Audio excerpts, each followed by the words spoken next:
You are not being dramatic. You are not impatient. And you are not failing at motherhood. This is sensory anxiety. Hi there, and welcome back to Why Am I Like This? A 5-part series to help moms understand anxiety when you're tired of carrying everything alone. Today we're discussing part 4, Why is Everyone So Loud? Understanding noise anxiety in motherhood.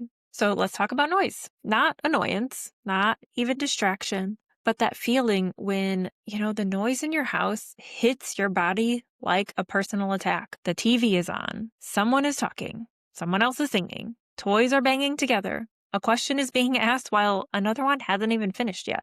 And suddenly your jaw tightens, your shoulders start to creep up towards your ears, your chest feels constricted, and your skin feels hot. And you think, why is this bothering me so much? Or, why can't I just tune it out like everyone else? If you've ever felt this way, I want you to hear this clearly. You are not being dramatic. You are not impatient, and you are not failing at motherhood. This is sensory anxiety. For a lot of moms, the moment that breaks them, it's not a big crisis. It's the noise. It's when everyone is talking all at once, when the volume just keeps climbing, right? When your name is being called from 3 different directions. And what makes it even harder is that nothing is technically wrong, right? Your kids are playing. They're safe. You're safe. And they're just being kids. And yet your body is screaming, make it stop. That disconnect between what you know logically and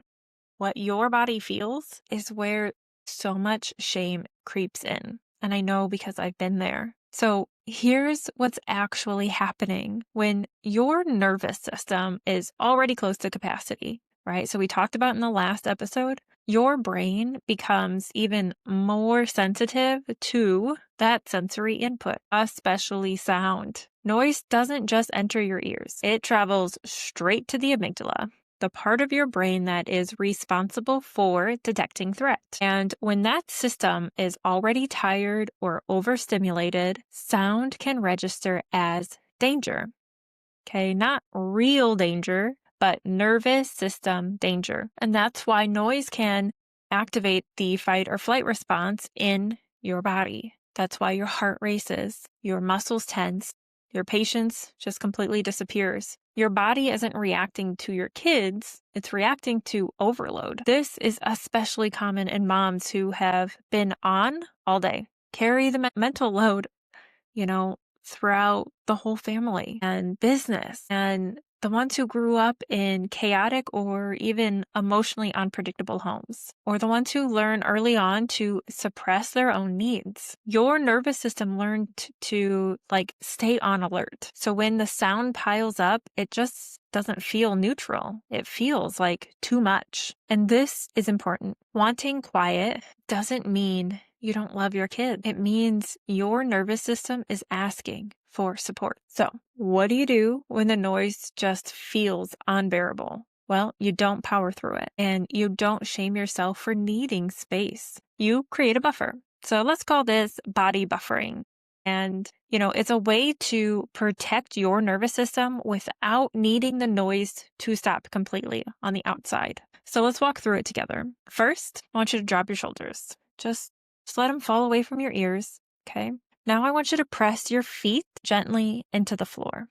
I want you to feel the ground supporting you. I want you to soften your jaw. Just let your tongue rest in your mouth. And just take one slow inhale and exhale. Now I want you to name what's happening.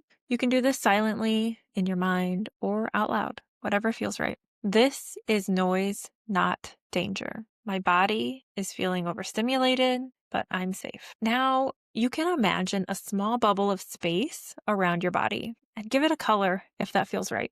Notice that the sound is still there, but it doesn't have to enter you. It's not making the sound disappear, but it's letting your nervous system know, I've got you. This works because your body doesn't need silence. It needs safety. When your body feels supported, the noise is going to lose its charge. If this feels familiar at all, connects directly to what we've talked about in parts 1, 2, and 3. Anxiety isn't random. It's cumulative. It's what I call the snowball effect. Mess, mental load, decision fatigue, noise, none of these things are problems on their own. But when you stack them all together without any release, they start to roll. And once the snowball gets big enough, it's going to overwhelm the nervous system. You don't need to become more patient. You need to become more supported. And learning how to work with your nervous system instead of fighting it changes everything. In the next and final episode of this series, we're going to talk about what happens when all of this shows up in your relationships, why small arguments feel huge, why tone hits harder than it should, and how anxiety turns, minor moments into major conflict. If noise and overwhelm have been showing up in your home, that episode is really going to land deeply. I want you to know you're not broken. Your nervous system is asking for care. I'll see you in the next one.